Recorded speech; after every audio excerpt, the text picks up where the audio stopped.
Después de que mi hijo me regaló un billete arrugado de $5 en el Día del Padre, mientras le daba $50,000 en efectivo a su suegro, supe que había llegado el momento de tomar la decisión más dolorosa, pero necesaria de mi vida.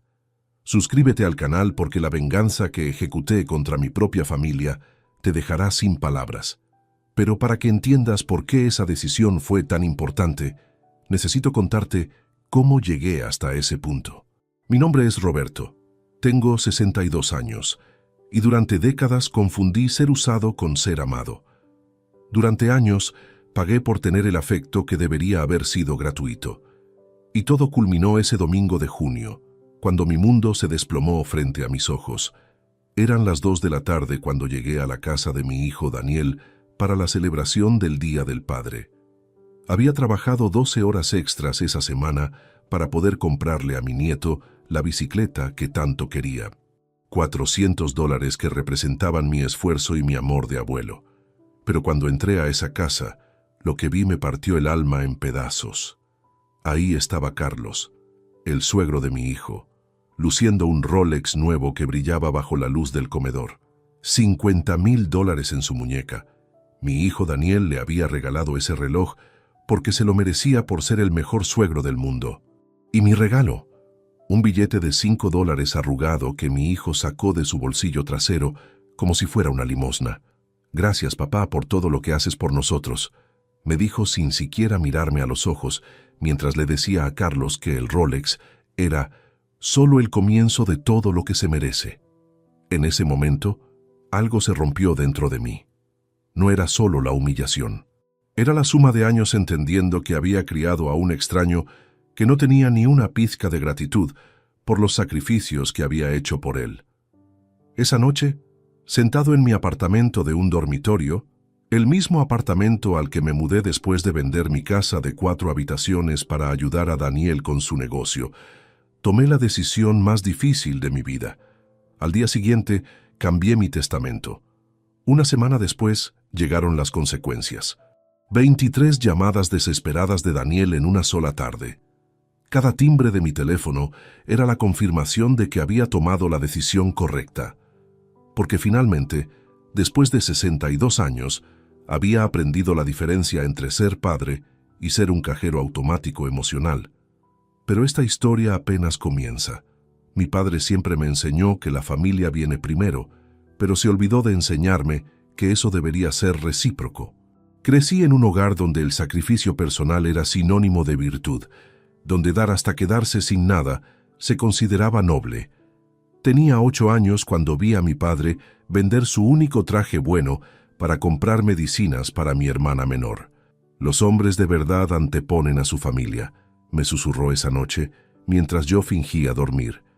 Esas palabras se grabaron en mi corazón como un mandamiento sagrado. Cuando Daniel nació, tenía 23 años y trabajaba en una fábrica de textiles. Sara, mi esposa, había dejado su empleo para cuidar al bebé. Recuerdo vívidamente el momento en que sostuve a mi hijo por primera vez. Juré que él tendría todo lo que yo no tuve. Los primeros años fueron duros pero hermosos. Trabajaba turnos dobles, fines de semana, cualquier hora extra disponible. Sara cosía ropa para vecinas desde casa. Cada centavo que ganábamos se invertía en Daniel. Pañales de mejor calidad, juguetes educativos, la cuna más segura que pudimos encontrar. Cuando Daniel cumplió 5 años, habíamos ahorrado lo suficiente para el enganche de una casa pequeña en un barrio decente. Era apenas 2 habitaciones, pero tenía un patio trasero donde él podía jugar. Ver su sonrisa cuando instalé ese columpio casero valía cada hora de sueño perdida. La escuela privada llegó cuando Daniel cumplió 7 años. Costaba la mitad de mi salario mensual, pero los sacrificios eran inversiones en su futuro.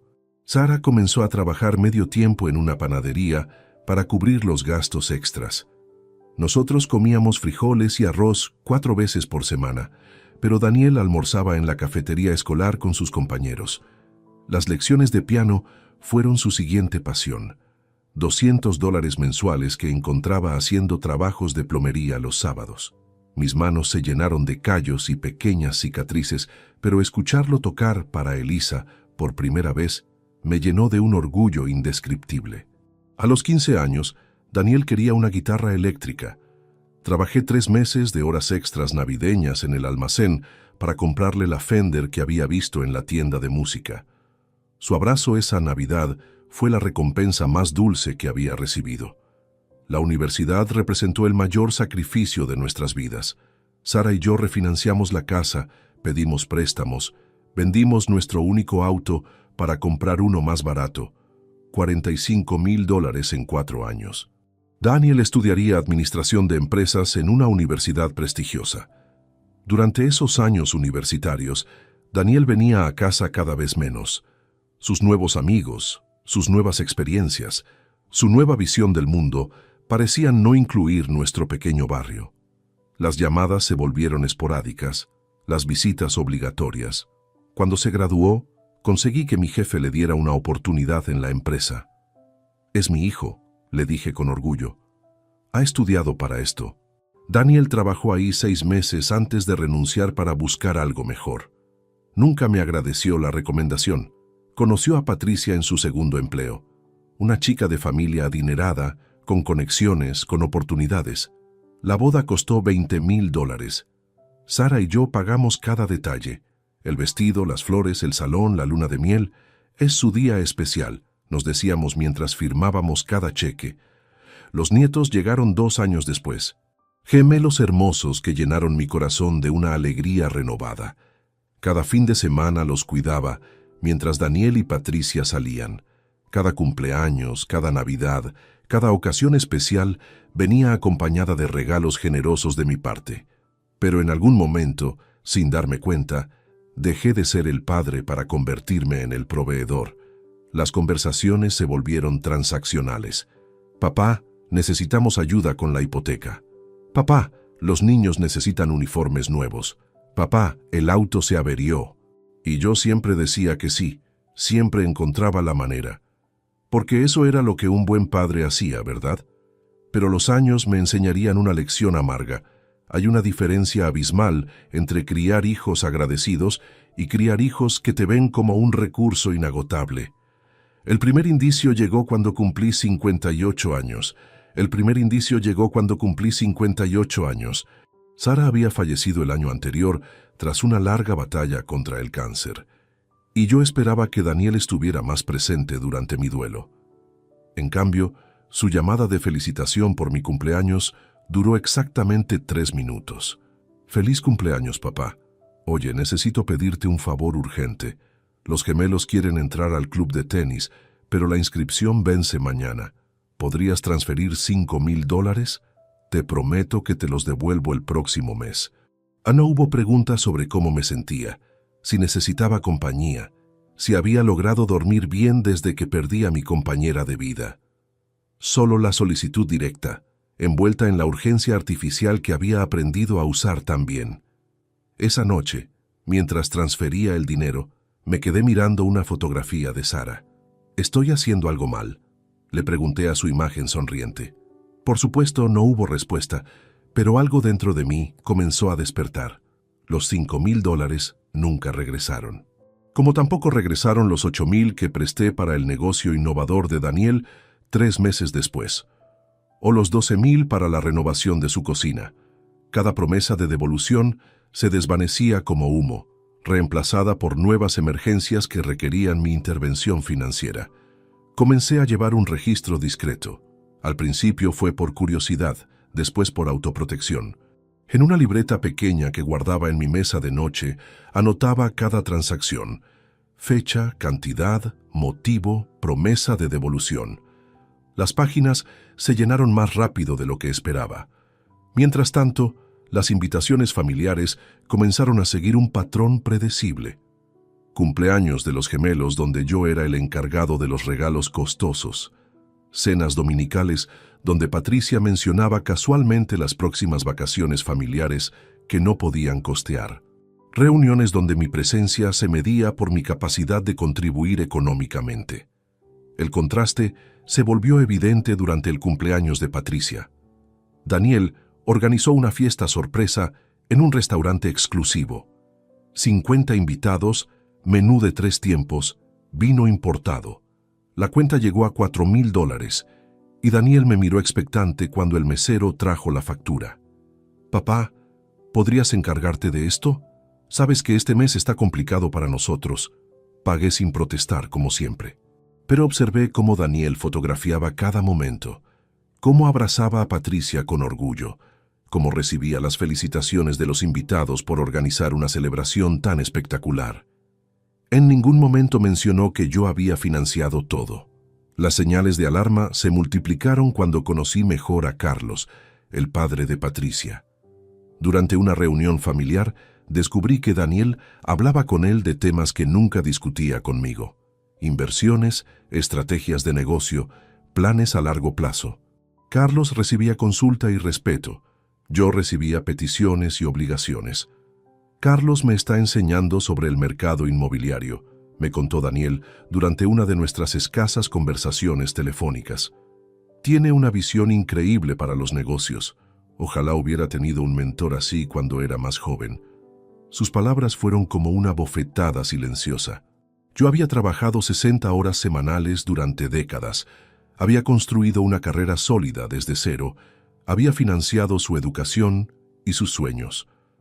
Pero Carlos, que había heredado su riqueza, era considerado el mentor valioso. La Navidad de ese año marcó un punto de inflexión. Daniel llegó a mi casa con regalos envueltos elegantemente para mí: una camisa genérica y calcetines comprados claramente en el último minuto. En contraste, había pasado semanas planeando el regalo perfecto para Carlos: un juego de palos de golf profesionales que costaba más que mi salario mensual. «Carlos juega golf todos los fines de semana», explicó Daniel mientras desenvolvía orgullosamente su obsequio. «Estos palos son exactamente los que necesitaba para mejorar su hándicap». Esa noche, solo en mi apartamento, desenvolví mis calcetines y reflexioné sobre la ironía. El hombre que había sacrificado todo por su hijo recibía artículos de conveniencia, mientras que el suegro adinerado recibía regalos pensados con cuidado y cariño genuino. Pero aún no había visto nada comparado con lo que vendría el Día del Padre siguiente. Los meses previos a esa fecha fatídica estuvieron llenos de pequeñas humillaciones que debería haber reconocido como advertencias. Los meses previos al Día del Padre estuvieron marcados por acontecimientos que, vistos en retrospectiva, fueron advertencias cristalinas de lo que se avecinaba. Pero yo, cegado por décadas de condicionamiento emocional, interpreté cada señal como casualidad. Febrero trajo la primera revelación inquietante. Durante una visita casual a la casa de Daniel, encontré sobre su escritorio un folleto de un resort en las Bahamas, vacaciones familiares de lujo que costaban $15,000 por semana. «Oh, eso», dijo Patricia cuando notó mi curiosidad. «Carlos nos está llevando a todos. Dice que la familia necesita tiempo de calidad juntos». La familia. Todos excepto yo. «¿Cuándo van?», pregunté tratando de sonar casual. «La próxima semana. Los gemelos están emocionadísimos. Va a ser su primera vez en una isla tropical. Mis nietos, a quienes había llevado cada verano al parque acuático local, porque era lo que mi presupuesto permitía, ahora experimentarían el Caribe cortesía de su otro abuelo».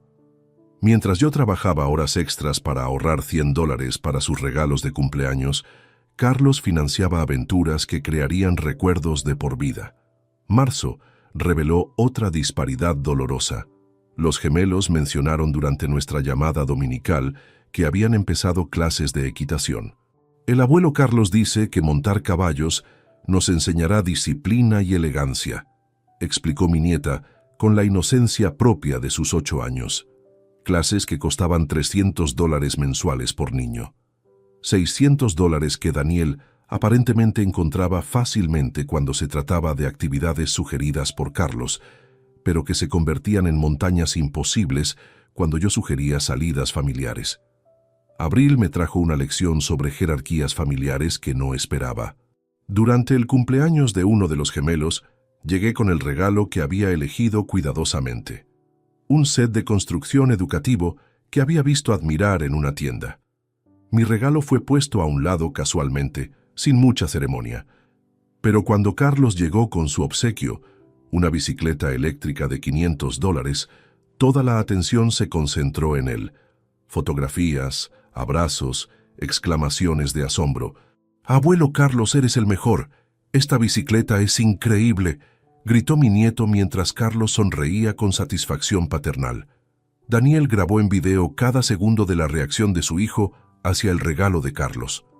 Mi obsequio quedó olvidado en una esquina, como un pensamiento posterior sin importancia. Mayo intensificó mi educación sobre mi verdadero lugar en esta familia. Durante una cena familiar, Carlos mencionó casualmente que había abierto cuentas de ahorro universitario para los gemelos. $50,000 para cada uno. Anunció como si fuera lo más natural del mundo. La educación superior es una inversión que no puede esperar. $100,000. La misma cantidad que yo había gastado en la educación de Daniel, pero que me había tomado años de sacrificio acumular. Carlos lo había resuelto con una simple transferencia bancaria. «Qué generoso de tu parte, Carlos», respondió Daniel con una gratitud que nunca había escuchado dirigida hacia mí. «Los niños van a tener tantas oportunidades gracias a ti». Esa noche conduje a casa en un silencio introspectivo. Durante décadas había creído que mi valor como padre y abuelo residía en mi capacidad de proveer, de sacrificarme, de estar siempre disponible financieramente. Pero Carlos había demostrado que el dinero real compra algo que yo nunca había podido ofrecer: respeto genuino. Junio llegó con la humillación final que cambiaría todo para siempre. Una semana antes del Día del Padre, Daniel me llamó con una solicitud inusual. «Papá, necesito pedirte un favor especial. ¿Podrías prestarme $2,000? Es para comprar algo muy importante para el Día del Padre». Mi corazón se llenó de esperanza. Por primera vez en meses, mi hijo me incluía en sus planes de celebración. Quizás había notado la distancia creciente. Quizás había reflexionado sobre nuestras décadas juntos. «Por supuesto, hijo. ¿Para qué es? Es una sorpresa, pero va a ser algo muy significativo. Te prometo que te gustará el resultado». Transferí el dinero esa misma tarde, imaginando que quizás había organizado algo especial para nosotros. Una cena, un viaje, una experiencia que honrara nuestra relación padre-hijo. Una semana después descubrí exactamente para qué había usado mis $2,000. Fueron el anticipo del Rolex de $50,000 que le regaló a Carlos. Mi dinero había financiado parcialmente el regalo más generoso que Daniel jamás había dado. Pero no era para mí. Ese Día del Padre, mientras sostenía mi billete arrugado de $5 y veía brillar el Rolex en la muñeca de Carlos, entendí finalmente la verdad devastadora. No era que mi hijo no tuviera dinero para regalos mejores. Era que yo simplemente no los merecía. Ese Día del Padre, mientras sostenía mi billete arrugado de $5 y veía brillar el Rolex en la muñeca de Carlos, entendí finalmente la verdad devastadora. No era que mi hijo no tuviera dinero para regalos mejores, era que yo simplemente no los merecía. Pero la humillación de ese día no terminó con el regalo. Durante el almuerzo, presencié algo que me destrozó por completo. Carlos comenzó a contar anécdotas sobre su juventud empresarial, cómo había construido su imperio inmobiliario desde cero, mentiras elegantes, porque yo sabía por Patricia que había heredado todo de su padre. Sin embargo, Daniel lo escuchaba con la admiración de un discípulo, asintiendo con respeto reverencial. «Cuéntanos más sobre esa inversión en Miami», le rogó Daniel, mientras yo permanecía invisible en mi propia celebración. Intenté participar en la conversación mencionando un proyecto exitoso que había liderado en mi empresa años atrás. Daniel me miró con impaciencia, como si hubiera interrumpido algo importante. «Papá, déjalo hablar a Carlos. Estaba contándonos sobre estrategias de inversión reales».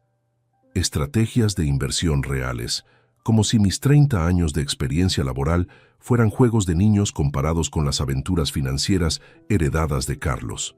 La tarde se volvió más surreal cuando Patricia anunció que habían decidido remodelar completamente su casa. Un proyecto de $200,000 que incluía piscina, cocina gourmet y oficina de diseño. «Carlos nos está conectando con los mejores arquitectos de la ciudad», explicó Patricia con entusiasmo. Dice que una casa debe reflejar el estatus de la familia que la habita. Mientras tanto, yo vivía en mi apartamento de un dormitorio, el mismo al que me había mudado después de vender mi casa para ayudar a Daniel con sus dificultades temporales 3 años atrás. Esas dificultades que aparentemente se habían resuelto mágicamente sin mi conocimiento.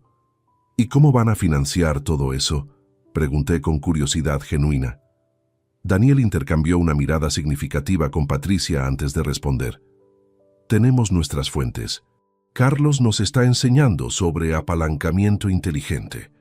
Apalancamiento inteligente, código elegante para dinero de suegro rico. Esa noche, después de regresar a mi apartamento con mi billete de $5 como único recuerdo de mi celebración, comencé a procesar la magnitud de mi ceguera emocional. Durante años había interpretado cada solicitud de ayuda como prueba de confianza, cada préstamo como inversión en nuestra relación. Pero Daniel nunca había necesitado realmente mi dinero. Lo que necesitaba era mantenerme ocupado, distante de su vida real, entretenido con la ilusión de ser importante mientras él construía su verdadera familia con Carlos como patriarca. Los días siguientes trajeron revelaciones aún más perturbadoras. Comencé a notar detalles que había pasado por alto durante meses, las fotografías familiares en redes sociales donde yo brillaba por mi ausencia, las celebraciones a las que no era invitado, las decisiones importantes tomadas sin consultarme. Llamé a Daniel el miércoles siguiente para confirmar mis sospechas. Hijo, vi las fotos de la graduación de piano de los gemelos. Se veían hermosos en sus trajes nuevos. Ah, sí, fue una ceremonia linda. ¿Por qué no me invitaron? Silencio incómodo del otro lado de la línea. Papá, fue algo muy pequeño. Apenas fueron los padres inmediatos. Vi que Carlos estaba ahí. Bueno, él ayudó a pagar las clases. Patricia pensó que sería apropiado que estuviera presente. Carlos había ayudado a pagar las clases. Las mismas clases que yo había ofrecido financiar 6 meses atrás, y me habían dicho que no era necesario porque los niños necesitaban aprender a valorar las cosas ganándoselas. Aparentemente, esa filosofía no aplicaba cuando el benefactor era Carlos. El jueves descubrí que los gemelos habían comenzado a llamar a Carlos abuelo papá y a mí simplemente Roberto cuando hablaban con sus amigos. Patricia les había explicado que era más moderno y menos confuso usar nombres propios en lugar de títulos familiares tradicionales. Pero Carlos seguía siendo abuelo Carlos en todas las circunstancias. El viernes encontré la gota que derramó el vaso. Patricia había publicado en redes sociales un emotivo mensaje sobre la bendición de tener una figura paterna tan sabia y generosa en nuestras vidas. La fotografía mostraba a Carlos abrazando a los gemelos en su jardín perfectamente manicurado. El texto describía detalladamente la sabiduría infinita, la generosidad sin límites y el amor incondicional que Carlos proporcionaba a la familia. 300 comentarios de amigos y familiares elogiando la hermosa relación abuelo-nietos y felicitando a Patricia por tener un suegro tan maravilloso. Ni una sola mención de mi existencia.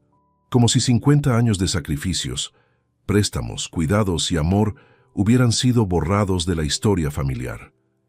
Esa noche, sentado en mi pequeño apartamento, tomé la decisión que cambiaría todo para siempre. Abrí mi laptop y comencé a redactar un documento que Daniel nunca esperaría recibir. Una semana después, mi teléfono sonaría 23 veces en una sola tarde. Pero para entonces, ya sería demasiado tarde para las súplicas.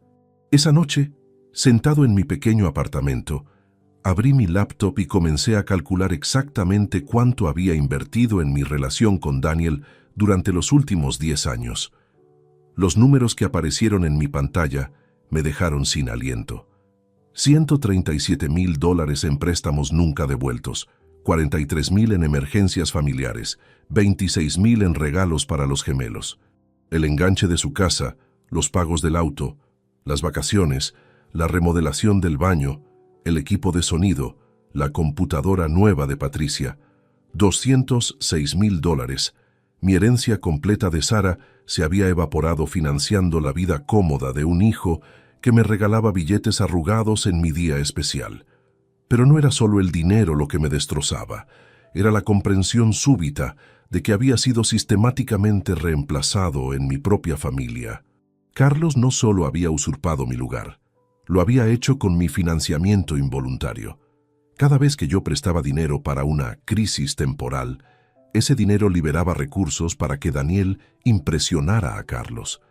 Cada sacrificio mío se convertía indirectamente en una oportunidad para que mi hijo construyera una relación más fuerte con su otro padre figura. Me había convertido en el patrocinador silencioso de mi propia exclusión. La revelación más amarga llegó cuando revisé los registros de llamadas telefónicas de los últimos 6 meses. Daniel me llamaba con frecuencia previsible, siempre antes de fechas importantes donde se requerían gastos significativos: Navidad, cumpleaños de los gemelos, inicio del año escolar, reparaciones inesperadas del hogar, pero nunca me llamaba solo para conversar. Nunca preguntaba por mi bienestar sin tener una solicitud pendiente. Nuestras conversaciones seguían un guión identificable: saludo breve, pregunta superficial sobre mi salud, transición suave hacia la necesidad económica, promesa de devolución, despedida afectuosa pero apresurada. Yo era un servicio, no un padre. Esa madrugada tomé la decisión más dolorosa pero liberadora de mi vida. Llamaría a mi abogado por la mañana y cambiaría mi testamento. Pero no sería una decisión impulsiva ni vengativa. Sería estratégica, definitiva y diseñada para enseñar una lección que Daniel recordaría para siempre. Al amanecer del lunes, estaba sentado en la oficina de Miguel Santamaría, mi abogado de confianza desde hacía 15 años. Le expliqué la situación, con la calma de alguien que ha tomado una decisión irrevocable. «Roberto, ¿estás seguro de esto?», me preguntó Miguel después de escuchar mi relato. «Los cambios que me pides son radicales». «Completamente seguro. He sido un tonto durante décadas, pero no seré tonto hasta el día de mi muerte». El Nuevo Testamento era una obra maestra de justicia poética. Mi herencia completa, la casa que había recuperado vendiendo inversiones, los ahorros que quedaban, mi seguro de vida, se distribuiría entre organizaciones benéficas que ayudan a padres abandonados y ancianos desprotegidos. Daniel recibiría exactamente $5. Un billete simbólico con una nota adjunta: «Por todos los días del padre que me regalaste lo mismo». Pero eso no era todo. También incluí una cláusula especial que congelaba todos los préstamos pendientes, convirtiéndolos en deudas formales con intereses retroactivos. Si Daniel quería cualquier consideración futura de mi patrimonio, tendría que saldar primero los $206,000 que me debía. «¿Y si trata de impugnar el testamento?», preguntó Miguel. «Para eso necesito que hagas algo más». Le entregué una carpeta gruesa que había preparado durante el fin de semana. Contenía copias de todas las transferencias bancarias, mensajes de texto prometiendo devoluciones, correos electrónicos describiendo emergencias temporales, fotografías de regalos costosos que Daniel había comprado para otros mientras me pedía préstamos. Documentación completa de un patrón de abuso financiero sistemático, expliqué. «Si quiere pelear legalmente, tengo más evidencia de la que puede manejar». Miguel revisó los documentos con creciente asombro. «Roberto, esto es un caso sólido. Cualquier juez vería claramente el patrón de manipulación». «Exactamente. Daniel puede elegir entre aceptar las consecuencias de sus acciones o enfrentar una batalla legal pública donde toda su hipocresía quede expuesta». Firmamos los documentos esa misma tarde. Pero guardé una sorpresa final para Daniel. No le diría nada hasta que llegara el momento perfecto. Esa oportunidad llegó más rápido de lo que esperaba. El jueves siguiente, Daniel me llamó con otra de sus peticiones urgentes. «Papá, necesito $8,000 antes del viernes. Es para la inscripción de los gemelos en el campamento de verano que Carlos recomendó. Si no pagamos mañana, perdemos el cupo». «¿$8,000 para un campamento de verano?» «Es un campamento muy exclusivo. Carlos dice que las conexiones que harán los niños ahí les servirán toda la vida». Carlos dice. Siempre Carlos dice: «Daniel, tengo una pregunta antes de hacer la transferencia». «Claro, papá, pero es algo urgente, ¿eh? ¿Cuándo fue la última vez que me invitaste a tu casa sin pedirme dinero?» Silencio incómodo. «Papá, no entiendo por qué estás siendo tan dramático». Responde la pregunta. Más silencio. «Mira, si no quieres ayudar con el campamento, está bien. Carlos probablemente puede cubrir la diferencia. Carlos probablemente puede cubrir la diferencia. Por supuesto que puede. No te preocupes por el campamento, Daniel. Carlos se encargará». ¿Qué significa eso? Significa que acabas de tener tu última conversación conmigo como tu banco personal. Colgué el teléfono y esperé. Una semana después, llegarían las 23 llamadas desesperadas que confirmarían que había tomado la decisión correcta. Después de colgar ese teléfono, decidí hacer algo que debería haber hecho años atrás: investigar realmente la situación financiera de mi hijo. Si iba a cortar definitivamente el cordón umbilical económico, necesitaba entender completamente la dimensión de sus engaños. Mi primera parada fue la Oficina de Registros Públicos del Condado. Como ciudadano, tenía derecho a consultar cierta información sobre propiedades. Lo que descubrí me quitó el sueño durante días. La casa de Daniel, que supuestamente había comprado con grandes sacrificios, y mi ayuda de $50,000 para el enganche, en realidad había sido adquirida mediante un fideicomiso familiar administrado por Carlos. Mi hijo era técnicamente inquilino de una propiedad que su suegro controlaba completamente. Pero eso no era lo más impactante. El valor de mercado actual de esa propiedad era de $800,000. Las dificultades financieras que Daniel constantemente mencionaba eran incompatibles con vivir en una residencia de ese calibre. Mi siguiente investigación fue aún más reveladora. Contraté discretamente a un investigador privado llamado Eduardo Ramírez, especializado en fraudes familiares. Le costaba creer mi historia inicialmente. Don Roberto, con todo respeto, los casos de abuso financiero de hijos hacia padres son raros. Usualmente es al revés. Exactamente por eso nadie sospecha. Es el crimen perfecto, envuelto en amor filial. Eduardo comenzó su investigación con escepticismo profesional, pero 3 semanas después regresó con un informe que confirmaba mis peores sospechas. Daniel trabajaba oficialmente como consultor empresarial para una de las compañías de Carlos, con un salario anual de $120,000. Adicionalmente, recibía bonificaciones trimestrales que promediaban $30,000. Su ingreso real superaba los $200,000 anuales. Su hijo no solo no tiene problemas económicos, me explicó Eduardo mientras revisábamos documentos bancarios obtenidos legalmente. Está en el percentil superior de ingresos para su edad en esta ciudad. Patricia también trabajaba medio tiempo como coordinadora de eventos para la Fundación Benéfica de la Familia de Carlos. Salario adicional, $60,000 anuales por 20 horas semanales. Entre ambos generaban más dinero del que yo había visto en toda mi vida, mientras me pedían préstamos para emergencias básicas. Pero Eduardo guardaba la revelación más devastadora para el final. «Don Roberto, encontré algo más. Su hijo tiene 3 cuentas de ahorros diferentes, 2 fondos de inversión y un portafolio bursátil manejado profesionalmente. El valor total de sus activos líquidos supera los $500,000. $500,000 en ahorros e inversiones. Mientras yo vivía en un apartamento de renta y trabajaba horas extras para poder darle dinero prestado que nunca planeaba devolverme. ¿Cómo es posible que tenga tanto dinero ahorrado si constantemente me pide préstamos?», pregunté, aunque ya conocía la respuesta. «Porque usted es su fuente de financiamiento gratuito.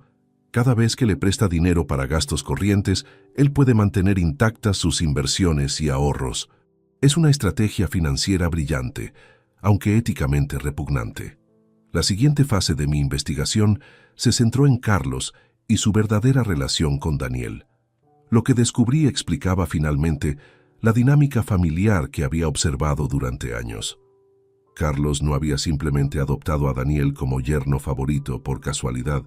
Había identificado sistemáticamente las inseguridades y necesidades emocionales de mi hijo, proporcionándole la validación masculina y el estatus social que yo nunca pude ofrecer.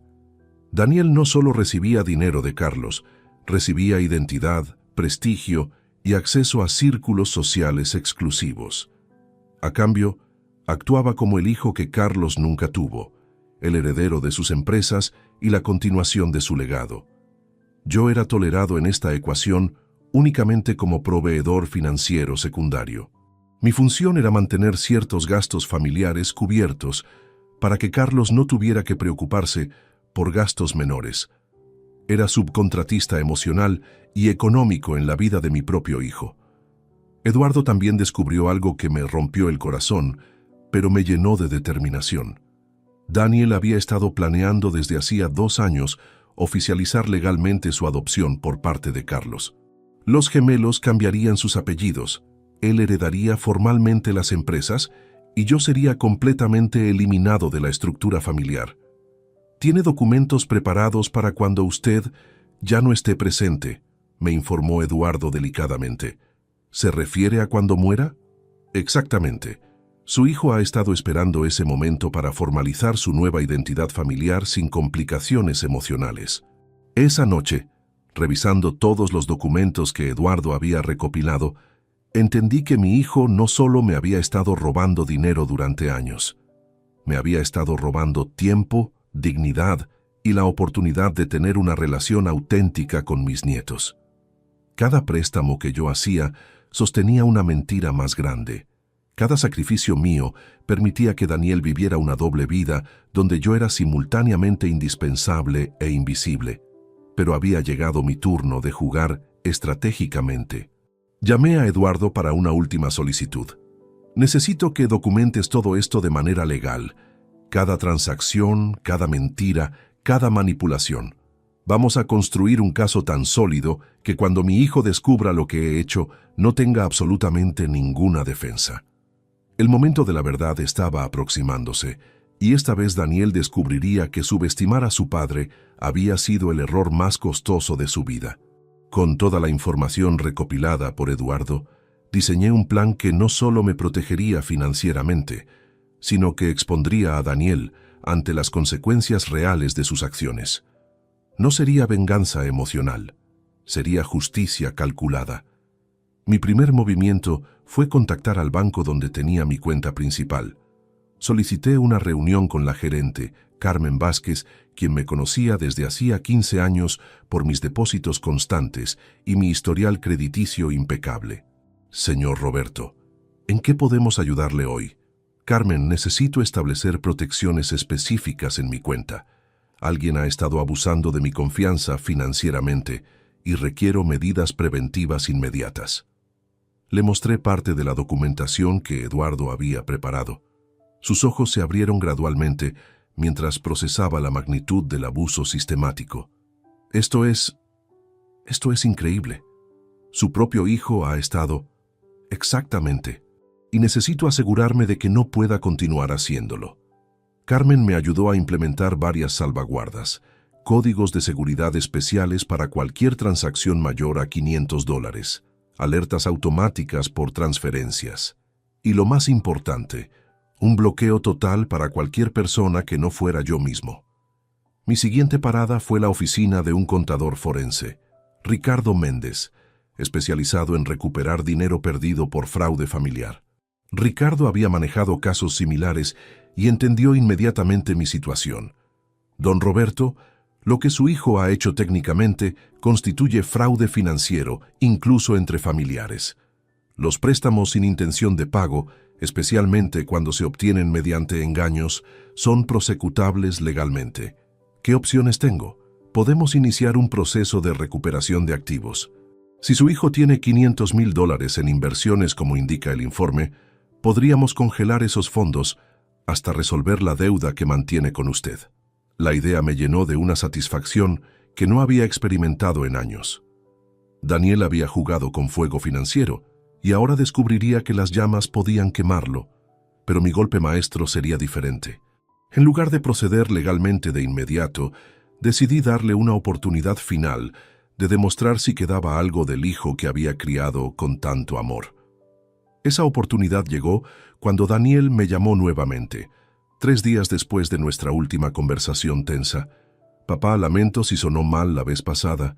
Estoy estresado con trabajo y no quise ser grosero contigo. Su tono conciliador me confirmó que había notado el cambio en mi actitud.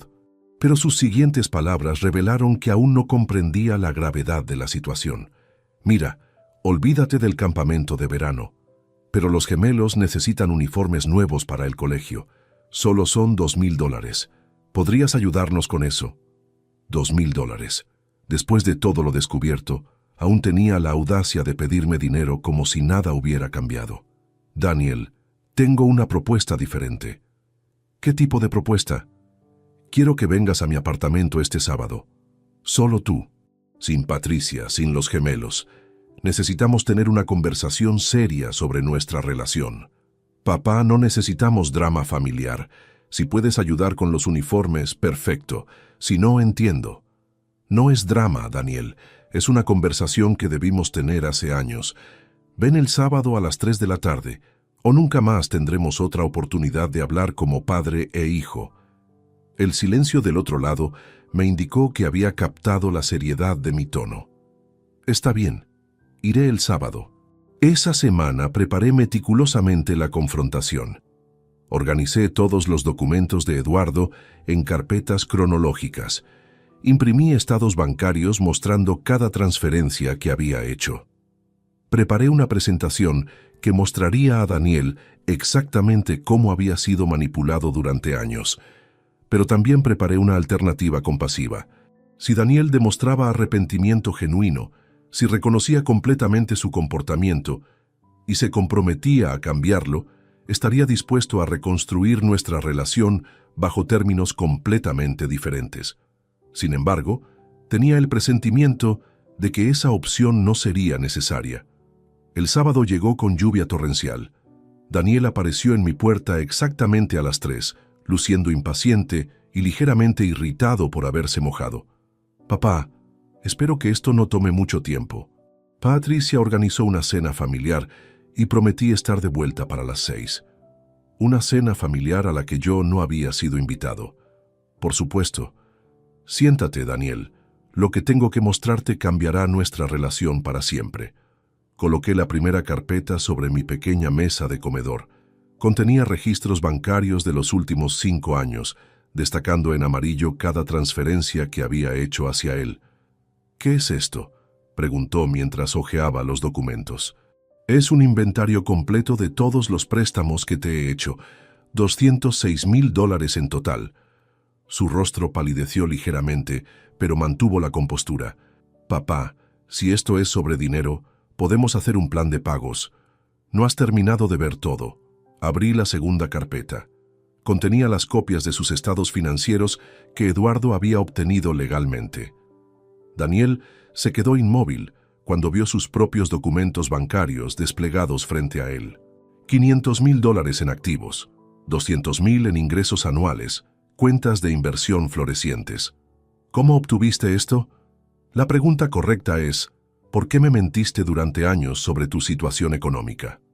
Por primera vez desde que llegó, Daniel no tuvo una respuesta inmediata. Sus ojos se movían nerviosamente entre los documentos, calculando probablemente cuánto de su estrategia había sido expuesta. Papá, ¿puedo explicar todo esto? Seguro que puedes, y vas a hacerlo. Ahora mismo.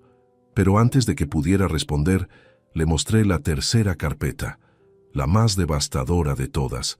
La tercera carpeta contenía los documentos de adopción que Daniel había estado preparando en secreto con Carlos, copias de formularios legales, correspondencia con abogados y el plan detallado para cambiar oficialmente los apellidos de los gemelos una vez que yo falleciera. Cuando Daniel vio esos papeles, su máscara de compostura se desplomó completamente. Papá, esto no es lo que parece. No es lo que parece. Son documentos oficiales preparados por tu abogado para borrarme legalmente de la familia. Incluyen una declaración tuya describiendo cómo Carlos ha sido más padre para ti que tu padre biológico. Daniel se levantó bruscamente de la silla, paseando nerviosamente por mi pequeña sala. Escucha, esos documentos fueron una idea de Patricia. Yo nunca quise lastimarte. Daniel, siéntate y escúchame con atención, porque esto es lo último que te voy a explicar como tu padre. Su tono defensivo cambió cuando captó la finalidad en mi voz. He modificado completamente mi testamento. Tu herencia ahora consiste exactamente en $5. El resto de mi patrimonio se distribuirá entre organizaciones que ayudan a padres abandonados por hijos ingratos. No puedes hacer eso. Puedo, y ya lo hice. Pero hay más. He convertido todos tus préstamos pendientes en deudas formales con intereses legales. Debes exactamente $243,000, incluyendo intereses retroactivos. Daniel se quedó paralizado, procesando las implicaciones financieras. Además, continué, he iniciado el proceso legal para congelar tus activos hasta que saldes esa deuda. Ricardo Méndez, mi contador forense, tiene autorización para proceder con embargo preventivo si no recibes una respuesta satisfactoria antes del viernes. Esto es una locura. Soy tu hijo. Exactamente. Eres mi hijo. Por eso me duele más de lo que puedes imaginar descubrir que durante años me has visto únicamente como un recurso financiero dispensable. Daniel comenzó a caminar de un lado a otro con desesperación creciente. Papá, podemos arreglar esto. Puedo devolverte el dinero gradualmente. ¿Con qué dinero, Daniel? ¿Con el mismo dinero que has estado escondiendo mientras me pedías préstamos para emergencias? Le mostré copias de sus extractos bancarios más recientes. Tienes $500,000 en inversiones. Podrías haberme devuelto cada centavo en cualquier momento de los últimos 3 años. Esos ahorros son para el futuro de mis hijos. ¿Y qué futuro construyes enseñándoles que pueden explotar y descartar a las personas que los aman? Daniel se detuvo frente a la ventana, mirando la lluvia con expresión derrotada. ¿Qué quieres que haga? Quiero que me digas la verdad. Por primera vez en años quiero una conversación honesta, sin manipulación, sin excusas, sin mentiras. Se giró hacia mí con los ojos humedecidos, pero no de arrepentimiento genuino. Era pánico puro ante las consecuencias de sus acciones. Está bien, tienes razón. No necesitaba ese dinero prestado. Pero papá Carlos me ofreció oportunidades que tú nunca podrías darme. Conexiones, estatus, un futuro mejor para mis hijos. ¿Y eso justificaba tratarme como un cajero automático emocional? No quería lastimarte, pero necesitaba mantener ambas relaciones. Contigo obtenía seguridad financiera, con Carlos obtenía crecimiento profesional. Su honestidad brutal me confirmó que no quedaba nada del hijo que había criado. Este era un extraño calculador que había aprendido a explotar el amor paternal para beneficio personal. Daniel, acabas de confesar que conscientemente me manipulaste durante años. ¿Entiendes la gravedad de lo que me estás diciendo? Papá, por favor, podemos solucionarlo. Devolveré cada centavo. Cortar vínculos con Carlos si es necesario. No es necesario que cortes vínculos con Carlos. Él te ha dado algo que yo nunca pude, la oportunidad de elegir quién quieres ser realmente. Me levanté y caminé hacia la puerta. Tienes hasta el viernes para transferir $120,000 como pago inicial de tu deuda. El resto lo pagarás en cuotas mensuales con intereses. Si cumples, mantendremos contacto limitado. Si no cumples, procederemos legalmente y no volveremos a vernos. Papá, espera. ¿Y los niños? ¿Mis hijos no podrán ver a su abuelo? Tus hijos han sido criados para llamarme por mi nombre y considerar a Carlos su verdadero abuelo. Creo que estarán perfectamente bien sin mí. Daniel se dirigió hacia la puerta con pasos vacilantes. ¿Y si pago todo? ¿Podríamos volver a ser una familia normal? Daniel, después de esta conversación, nunca podremos volver a ser una familia normal, pero tal vez, con mucho trabajo de tu parte, podríamos llegar a ser una familia honesta. Salió de mi apartamento sin despedirse. 20 minutos después comenzaron las llamadas telefónicas. Primera llamada. Papá, estuve pensando y quiero disculparme apropiadamente. Segunda llamada. Por favor, no hagas esto. Podemos encontrar una solución que beneficie a todos. Tercera llamada.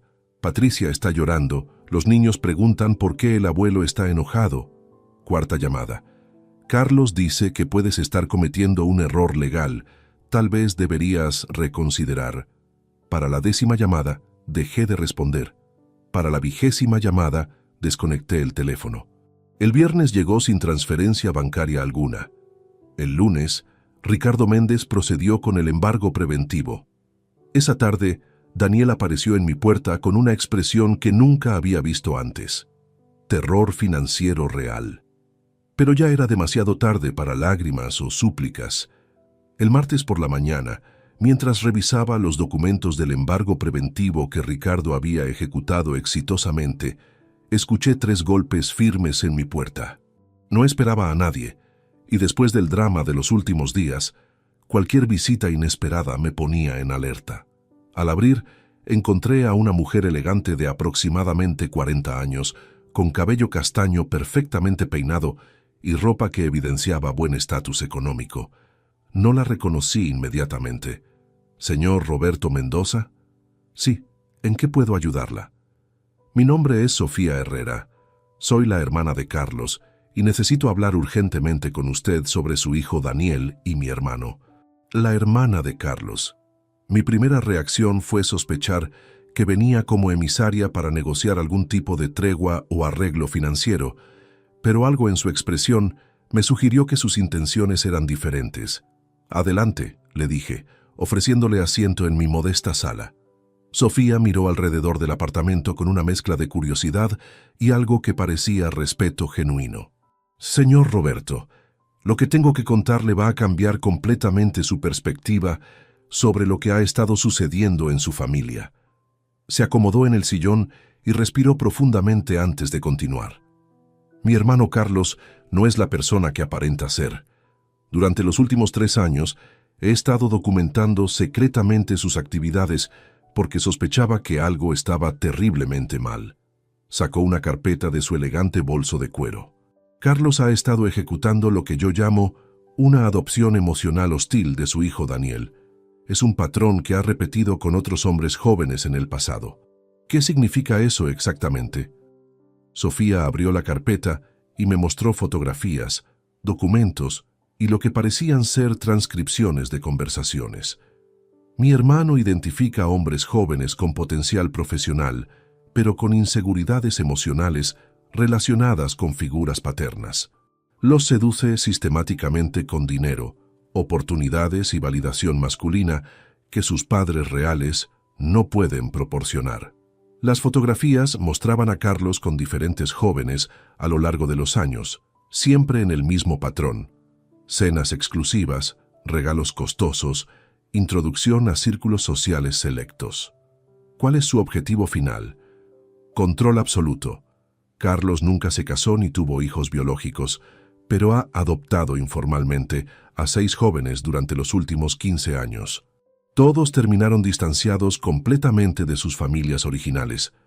Me mostró documentos legales que me helaron la sangre. Actualmente, Carlos controla las finanzas, decisiones profesionales y hasta las relaciones familiares de estos 6 hombres. Los convirtió en extensiones de su propia identidad. ¿Y qué pasó con sus padres originales? La expresión de Sofía se volvió profundamente triste. 3 de ellos murieron sin reconciliarse con sus hijos. 2 más están completamente aislados, viviendo en soledad mientras sus hijos construyen nuevas identidades familiares alrededor de Carlos.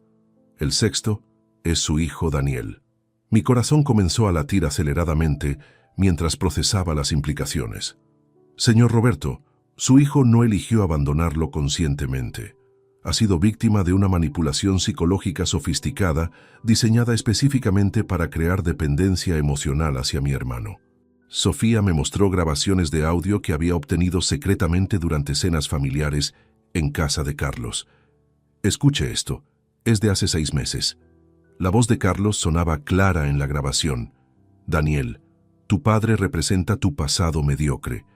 Yo represento tu futuro extraordinario, pero no puedes tener ambos. Los hombres exitosos deben elegir lealtades. La voz de Daniel respondía con inseguridad evidente. Pero me siento culpable tomando tanto dinero de él cuando tú ya me das tanto. Esa culpa es exactamente lo que te mantiene atado a la mediocridad. Los grandes empresarios utilizan todos los recursos disponibles. Tu padre es un recurso.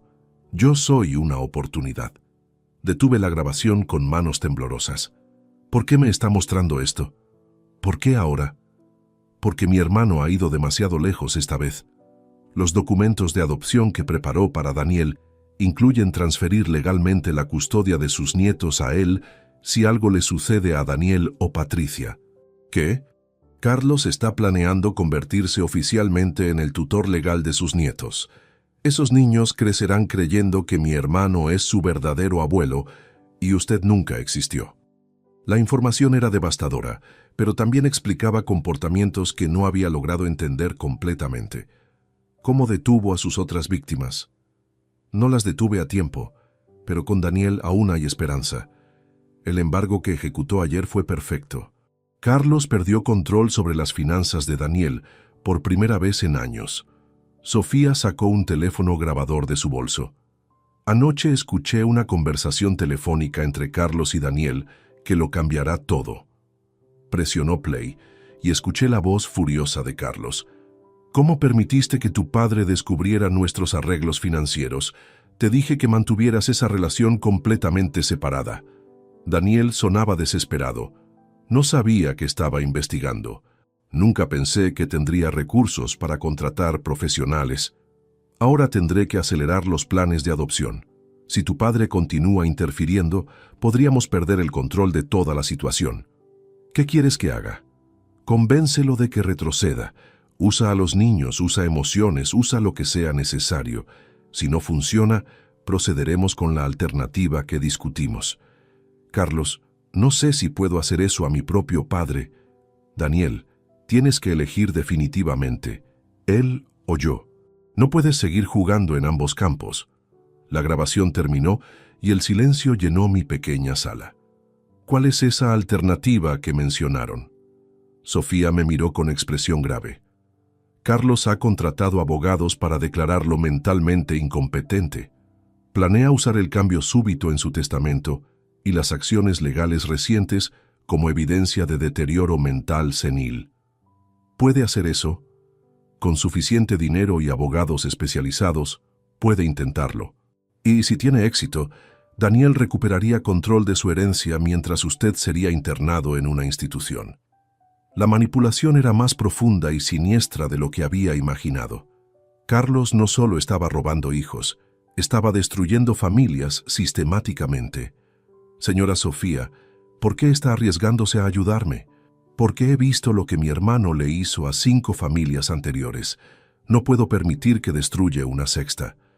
Me entregó una última carpeta.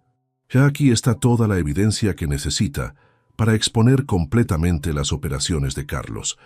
Grabaciones, documentos financieros, testimonios de las otras familias destruidas. ¿Qué sugiere que haga? Que confronte a Daniel con esta información antes de que Carlos ejecute su plan alternativo. Su hijo necesita saber que ha sido víctima tanto como victimario. Esa noche, con todas las piezas del rompecabezas finalmente en su lugar, entendí que la batalla por recuperar a mi hijo apenas estaba comenzando. Armado con la información devastadora que Sofía me había proporcionado, planifiqué cuidadosamente mi confrontación final con Daniel. Pero esta vez no sería solo entre padre e hijo.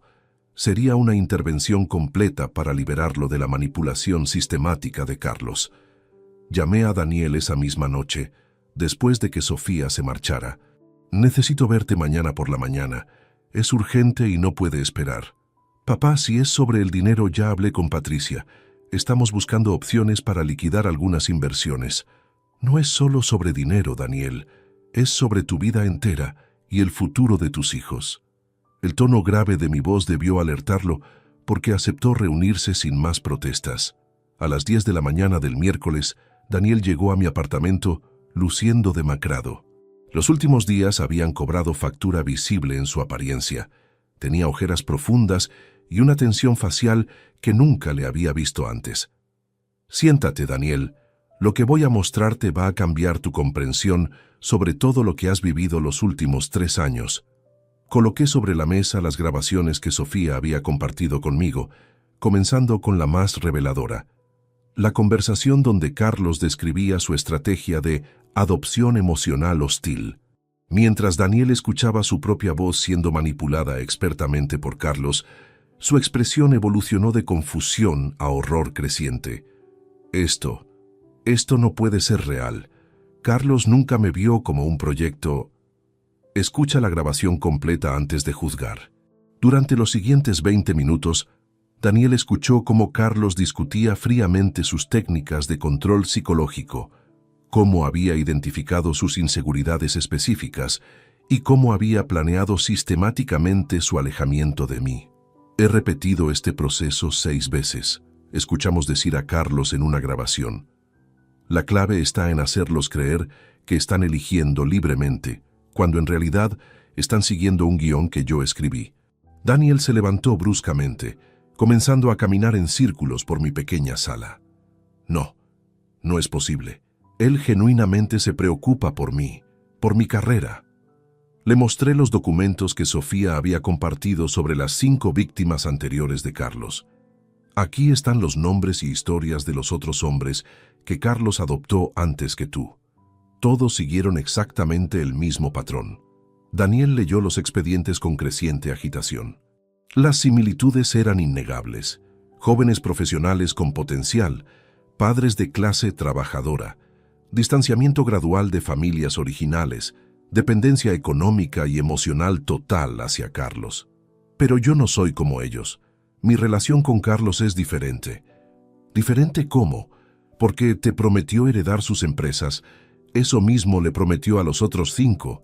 Le mostré copias de testamentos anteriores, donde Carlos había nombrado heredero universal a cada una de sus víctimas previas, solo para cambiar los documentos cuando aparecía el siguiente candidato. Daniel, Carlos no busca un heredero, busca control. Quiere crear versiones masculinas de sí mismo que puedan validar su visión del mundo. Mi hijo se dejó caer en el sillón, sosteniéndose la cabeza entre las manos. Si esto es verdad, ¿qué he hecho con mi vida? ¿Qué les he hecho a ustedes? Has sido víctima de un manipulador experto, pero también has tomado decisiones conscientes que lastimaron profundamente a personas que te amaban. Le entregué la grabación más reciente, donde Carlos discutía el plan para declararme mentalmente incompetente. Cuando Daniel escuchó los detalles del complot para internarme en una institución psiquiátrica, su rostro se descompuso completamente. No sabía sobre esto. Nunca habría permitido. ¿Habrías tenido opción? ¿Cuántas decisiones importantes has tomado en los últimos años sin consultar primero con Carlos?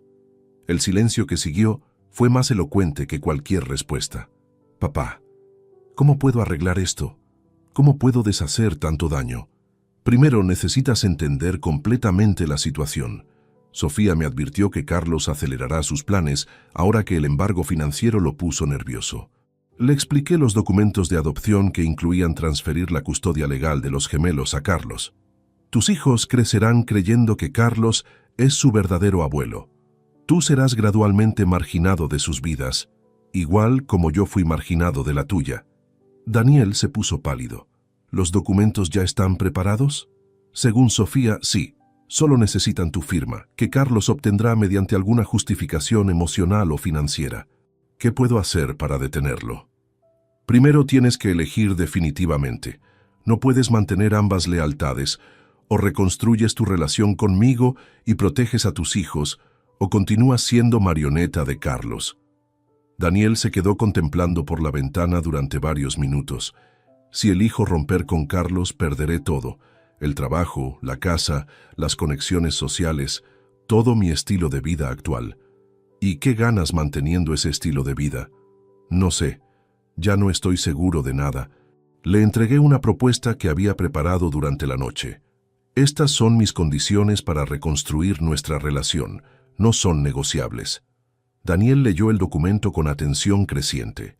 Primero, ruptura completa e inmediata con Carlos y su círculo de influencia. Segundo, liquidación parcial de sus inversiones para saldar al menos la mitad de su deuda conmigo. Tercero, mudanza a una vivienda que pueda costear con su propio salario sin subsidios de Carlos. Cuarto, los gemelos restablecerán contacto regular conmigo como su abuelo paterno. Quinto, transparencia financiera total, acceso completo a sus cuentas y decisiones económicas. Sexto, terapia familiar obligatoria para reconstruir vínculos dañados. Estas condiciones son muy estrictas, papá. Daniel, durante años aceptaste condiciones mucho más estrictas de Carlos sin cuestionarlas. La diferencia es que mis condiciones están diseñadas para liberarte, no para controlarte. ¿Y si acepto pero no puedo cumplir completamente? Entonces tendrás que vivir con las consecuencias de tus elecciones, pero al menos serán tus elecciones, no las de Carlos. Daniel guardó el documento en su chaqueta. Necesito tiempo para pensar. Tienes hasta el viernes. Después de esa fecha, procederé con todas las medidas legales disponibles para protegerme de futuros abusos. Cuando se marchó, supe que había plantado las semillas de una decisión que determinaría no solo nuestro futuro, sino el futuro de mis nietos. El jueves por la noche, recibí una llamada que cambiaría todo para siempre. El jueves por la noche, a las 11:15, mi teléfono sonó con la urgencia de las malas noticias. Era Daniel, pero su voz sonaba diferente. Había una claridad nueva, una determinación que no escuchaba desde que era adolescente. Papá, necesito verte ahora. Acabo de tener la confrontación más importante de mi vida. Llegó a mi apartamento 30 minutos después, acompañado de Patricia y los gemelos. Fue la primera vez en 2 años que toda la familia venía junta a visitarme sin ocasión especial o solicitud financiera de por medio. Papá, comenzó Daniel mientras los niños se sentaban tímidamente en mi sofá, le conté todo a Patricia, sobre Carlos, sobre la manipulación, sobre cómo te traté durante años. Patricia, que siempre había mantenido distancia cortés conmigo, se acercó con los ojos enrojecidos por el llanto. Roberto no sabía la dimensión de lo que estaba pasando. Carlos me había convencido de que no entendías las complejidades de nuestra situación financiera. Los gemelos me miraban con curiosidad renovada, como si me vieran por primera vez como persona real en lugar de figura periférica en sus vidas. ¿Qué pasó con Carlos?, pregunté. Daniel respiró profundamente antes de responder. Fui a su casa esta tarde y le dije que había descubierto su manipulación. Al principio negó todo, pero cuando le mostré las grabaciones que Sofía te había dado, su máscara se cayó completamente. ¿Cómo reaccionó? Se transformó en una persona que nunca había visto antes, fría, calculadora, amenazante. Me dijo que si rompía con él, me destruiría financieramente y se aseguraría de que no pudiera trabajar en ninguna empresa seria de la ciudad. Patricia intervino. Pero entonces Daniel hizo algo que me llenó de orgullo. Le dijo a Carlos que prefería empezar de cero con dignidad que continuar siendo su marioneta. ¿Y los documentos de adopción? Los destruí frente a él, respondió Daniel con firmeza. Le dije que sus nietos tenían un abuelo real que los amaba y que no necesitaban un sustituto manipulador. Sentí una emoción que no había experimentado en años, orgullo genuino por la fortaleza de carácter que mi hijo finalmente había demostrado. Los gemelos, que habían estado escuchando en silencio, se acercaron a mí con la naturalidad propia de su edad. «Abuelo Roberto», dijo mi nieta, «papá nos explicó que te tratamos mal sin darte cuenta. ¿Puedes perdonarnos?» Mi corazón se derritió mientras abrazaba a esos niños que había visto crecer desde la distancia emocional impuesta por años de manipulación. «Por supuesto que los perdono. Ustedes no tuvieron la culpa de nada». Durante las siguientes semanas, presencié una transformación familiar que parecía imposible solo un mes antes. Daniel cumplió meticulosamente cada una de mis condiciones. Renunció a su trabajo con Carlos y consiguió un empleo en una empresa competidora, ganando 30% menos, pero con autonomía profesional completa.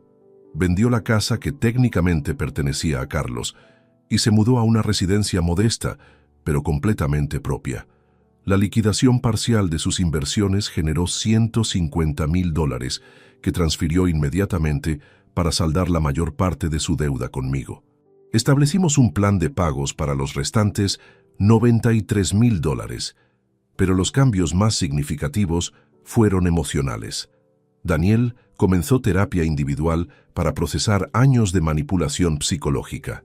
Patricia se unió a sesiones de pareja para reconstruir su matrimonio sobre bases de honestidad en lugar de conveniencia financiera. Los gemelos restablecieron contacto semanal conmigo. Cada sábado venían a mi apartamento para almuerzos que se extendían hasta la tarde. Lentamente, reconstruimos la relación abuelo-nietos que Carlos había saboteado sistemáticamente. 3 meses después del día que cambió todo, recibí una llamada inesperada de Sofía.